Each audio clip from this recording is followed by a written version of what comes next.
Okay, why don't I call this special meeting of the Board of Selectmen to order for Monday, February 2nd, 2026. It is 7 p.m. Jennifer, do we have anyone online for public comments? I do not believe so. I think the only people we have online are representatives from Curtis Brinkerhoff and the developer. Okay. All right, then. So we have one agenda item for our meeting tonight, which we cannot change since it's a special meeting. And that agenda item is to discuss and take action to approve an easement for Eversource at Parklands Drive. Jennifer. So this is following on what we've discussed previously. Back in September, you authorized a mandatory referral for this easement. In the course of the work being done for 3 Parklands Drive, Eversource realized that there was no formal easement for them, only for the abutting property owners of 1 and 3 Parklands Drive, for a small sliver of land that we own along Parklands between Parklands Drive and the I-95 rest area. So they have, I think it's 5 utility poles on there. So they have some infrastructure that they have been maintaining, but they don't have a formal easement to do so. What we have before you is the easement from Eversource. And we have noted through a couple of our meetings that you, as a board, were very concerned about tree removal, shrubbery removal, landscape disturbance, that kind of thing. The Eversource easement is they're not willing to change the language to address that. So what we have done is drafted an agreement with the developer that they will take responsibility if Eversource in the course of their work removes trees, then the developer would be responsible for the replacement.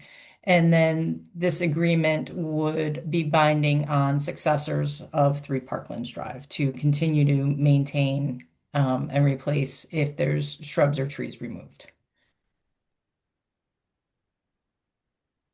Okay, so Jennifer and I went out to visit the site. The developers were there. Craig Flaherty was there, and it was a helpful discussion, particularly because you could actually see the power line poles in question. So there's the Parkland development on one side. There's this long driveway that connects it with the main road, and then there's what essentially is empty land between the power lines and the I-95 service area. So it's all kind of wilderness looking area. And when you inspect that pretty closely, you see a couple of things. One is there's maybe one tree that's got some branches that I would see, okay, well, I'd probably want to trim that. But to Jennifer's point, these Eversource poles have been there for at least a while, as far as I could tell, obviously to supply power to that facility. It's just that as a technical matter, they don't quite have the right easement in place in order to have responsibility and have the right, if you will, to maintain the vegetation around those poles. And so when you look at it, a couple of things come out. One is that there really aren't that many trees or other vegetation that's up next to these power lines. I think it's very different than what we saw on Littlebrook or a variety of other places. And it's a different environment in that sense. And in fact, when you walk up and down the power lines, you can see where they are situated. And it's not clear to me, I mean, I'm not a power person, but it's not clear to me that there are any other trees that sort of jump out as obvious candidates that need to be trimmed or cut back. The other thing is that they are not next to residential areas, and so they are not, if any trees did need to be cut, they're not providing shade or coverage or anything like that for residents that would be concerned, like we saw on Littlebrook Drive. Further to that, and it's still in draft form, so it hasn't been sent around, the agreement with the developer that we have been talking about, that we're working that out and we'll have a final version or a version that's ready to be signed with your input, and we'll get that out later. But the back and forth with the developer, it does really have some meat to it in the sense that they are going to provide plantings and if needed, because Eversource has come in and cut back. So I think it's a reasonable agreement. We'll go through that when that draft is finished and go from there. So those were my quick reactions to the site visit and to these 2 agreements. I'll stop there. I know, Monica, you spent some time on this. What do you think? Um, I think that the town's wishes will align with the developer. I would just ask that anything that is replaced, any trees that are replaced due to Eversource cutting them down, that the developer also maintains them for 18 months. We did this with Littlebrook, and I think it is helpful and also takes the responsibility off of Park and Rec or DPW, whoever would have to maintain those trees that are actually legally on our property. So I would include that, some sort of a maintenance agreement. Okay. And I would like it to be 18 months because we did that before and it kind of covers 2 growing seasons. But again, I think that our goal will align with the developer's goal. This is more to protect the town and keep the responsibility for keeping these new trees alive where it should be, which is with the developer who okayed this agreement. Okay.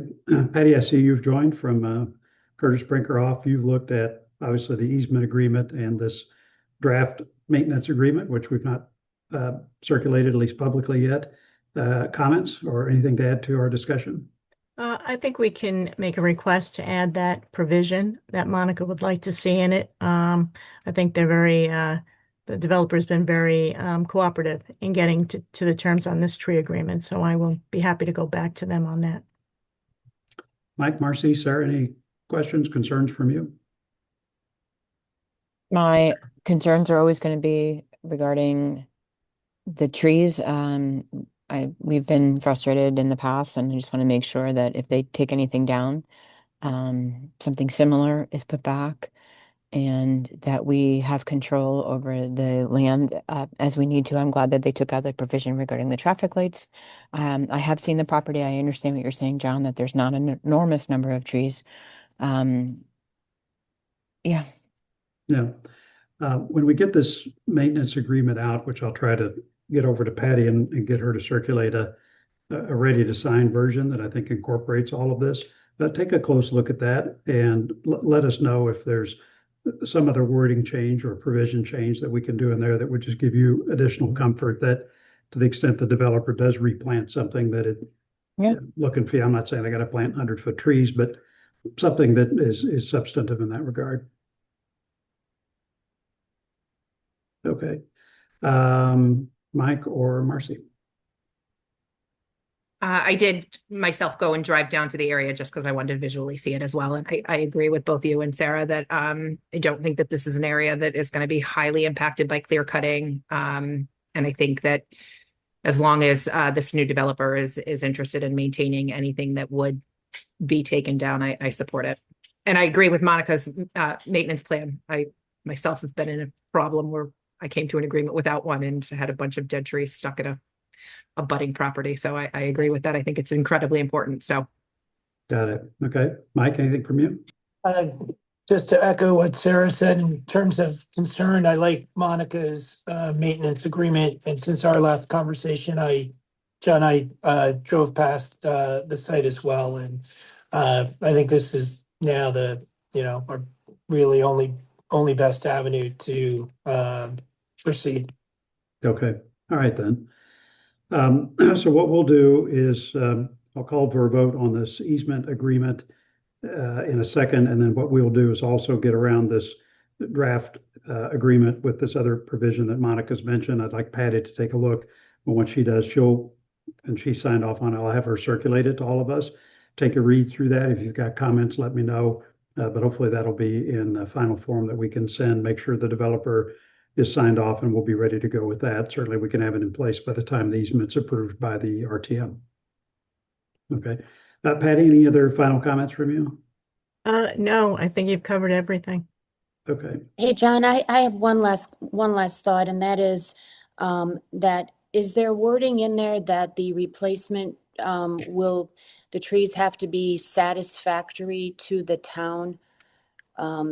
as far as the choices that are made, the sizes. Obviously, nobody's going to want to put the wrong tree in, but is there somebody on the town side that's going to sign off on what's put in?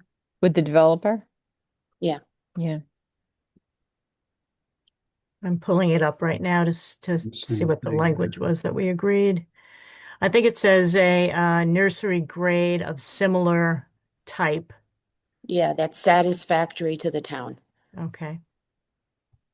So that does, Yeah, I have an edit in there that I put for purposes of this agreement, nursery grade means commercially available nursery stock of a size reasonably appropriate for the site and intended screening / aesthetic function and conforming to generally accepted nursery industry standards. The town's approval shall not be unreasonably withheld. Right. Okay. We can to the We satisfaction can of the tweak town. that, but It does say to the satisfaction of the town right now, so. okay, good. Mhm. Okay. Anyway, I'll send over these edits to Patty, Mhm. make sure we've captured the 18 months in there, and then get that in final form and see if the developer is okay with it. Good All right. points, Monica, too. Thanks. Excellent points. Okay, anything else? Okay, could I get a motion, please, to approve the Eversource easement for the location at Parklands Drive? Mike moves, Monica seconds, all in favor. Okay, unanimous, thank you. I believe that's it, unless there's anything else pertaining to that, Jennifer, that you wanted to mention? Nope, nothing else. Okay, our business is concluded. Could I get a motion to adjourn? Okay, Mike moves, Sarah seconds, all in favor. Okay, we stand adjourned. Thanks, friends. Thank you. Thank you. Have a good Thank night, you. everyone. Good Bye. night. Good night, everyone.